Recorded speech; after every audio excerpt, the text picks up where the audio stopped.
Tingkat kepatuhan laporan surat pemberitahuan tahunan pajak badan atau SPT pajak badan 30 April 2023 hanya menyentuh 47,3%. Kepatuhan masyarakat dalam membayar pajak kendaraan disebut hanya 56,24%. Ini adalah pegawai Dirjen Pajak yang dicokok oleh pihak berwajib usai terkuak menyalahgunakan wewenangnya. Menetapkan 3 direktur perusahaan sebagai tersangka dalam kasus dugaan korupsi pajak. Penggelapan pajak kendaraan senilai 2 miliar lebih yang melibatkan anggota polisi Polres Samosir, Sumatera Utara. Bukti melakukan penggelapan pajak hingga senilai 2,6 miliar rupiah.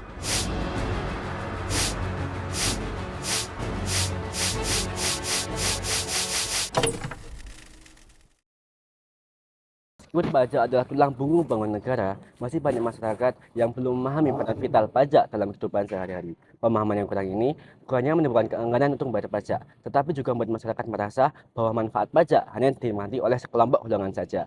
Untuk mengetahui lebih lanjut mengenai permasalahan pajak di Indonesia, mari kita simak video berikut ini. Berbicara mengenai perpajakan, apa itu pengertian pajak? Menurut Adolf Wagner, pajak adalah kewajiban keuangan yang diberikan oleh negara berdasarkan undang-undang, tanpa imbalan langsung, yang digunakan untuk pengeluaran negara demi kepentingan umum.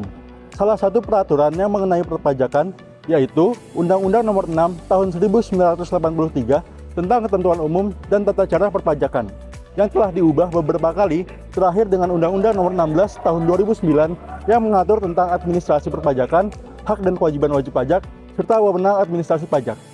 Pajak memiliki beberapa fungsi, yaitu fungsi anggaran atau fungsi budgeter yang digunakan untuk menyeimbangkan pengeluaran negara dan juga pendapatan negara.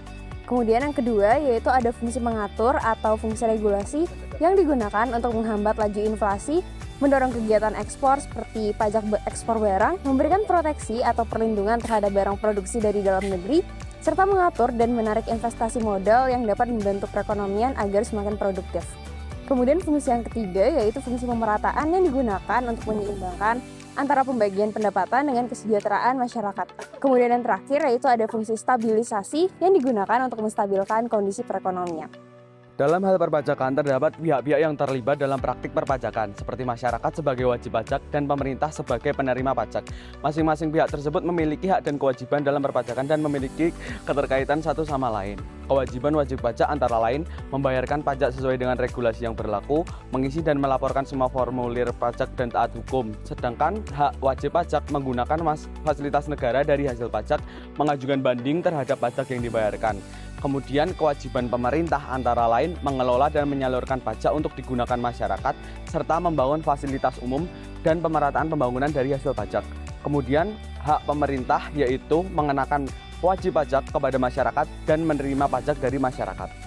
Terdapat konsekuensi yang merugikan ketika individu maupun perusahaan tidak memenuhi kewajiban pajak. Pertama, pemerintah akan kekurangan dana untuk membiayai layanan publik seperti sekolah, rumah sakit, infrastruktur, dan berbagai fasilitas lainnya. Kedua, mengganggu stabilitas ekonomi. Dengan kurangnya pendapatan pajak, pemerintah mungkin dengan terpaksa akan meningkatkan hutang atau mengurangi investasi yang dapat memperlambat pertumbuhan ekonomi dan meningkatkan ketidaksetaraan. Ketiga, ketidakpatuhan pajak dapat membebani mereka yang taat pajak, menciptakan ketidakadilan, dan merusak kepercayaan publik terhadap sistem perpajakan. Pajak menjadi solusi utama untuk mengatasi pembiayaan dalam menyelenggarakan pemerintahan dan pembangunan di suatu negara. Oleh karena itu, pembayaran pajak menjadi suatu hal yang penting. Akan tetapi, kasus dalam konteks perpajakan masih marak terjadi. Contohnya seperti yang sudah ditampilkan di klip video di awal. Berikut merupakan contoh-contoh kasus permasalahan pajak yang terjadi di Indonesia. Yang pertama, korupsi dan penyalahgunaan wewenang oleh aparat pajak. Salah satu contohnya yaitu kasus yang melibatkan Gayus Tambunan, seorang pegawai Direktorat Jenderal Pajak.